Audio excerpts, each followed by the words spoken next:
déjà vainqueur sur ce Tour de France, sans doute l'un des deux grands favoris. Avec Ilan Groenewegen, je vous propose d'écouter tout de suite Vitagrest Tesman. Ce sera une étape longue, il y a du vent latéral, donc ce sera assez rapide, ce sera une classique, et puis après l'étape d'hier, bon, tout le monde est fatigué. Oui, notre équipe aussi est assez fatiguée depuis le premier jour, on contrôle la course, mais on est vraiment ravis, on est enchantés d'avoir le maillot jaune et d'avoir gagné 2 étapes, et puis on verra bien ce que ça donne. J'espère que le plan marchera comme la dernière fois, et on espère gagner une autre étape du Tour.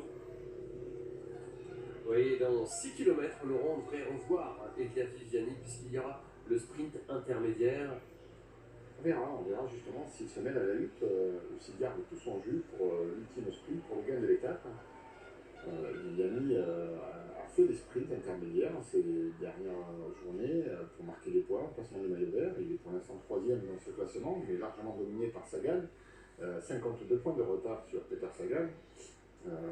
C'est davantage que le nombre de points distribués aux vainqueurs de l'étape aujourd'hui, c'est 50.